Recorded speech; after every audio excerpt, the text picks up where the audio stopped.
নিলয়ের শ্বশুর আব্বা মারা যাওয়াতে নিলয় তো পুরাই খুশি। দেখুন তার উচ্ছ্বাস কত। এর থেকেও বেশি খুশির খবর। উফ, খুশির খবরটা শোনার জন্য আমার মনটা আমসান করতেছে। কি খুশির খবর তাড়াতাড়ি কও। তোমার আব্বা মারা গেছে। ও কি? আমার আব্বা মারা গেছে? হ্যাঁ, তোমার আব্বা মানে আমার শ্বশুর মারা গেছে। হলা আমার আব্বা মরে গেছে।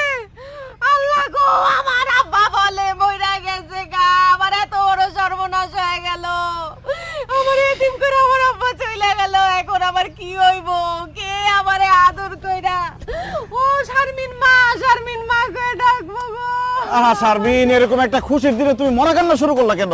চুপ করো। আমার আব্বা মারা গেছে, আমি কান্নাকাটি করব না তো কি নাচানাচি করব? অসভ্য ইতর বদমাইশ ফাজিল লোক। এই আমার বাপ মারা গেছে। আপনাদের কাছে যদি ভিডিওটা ভালো লাগে অবশ্যই লাইক কমেন্ট করে পাশে থাকবেন। নিত্য নতুন ভিডিও পাওয়ার জন্য। তোমার বাবার সহায়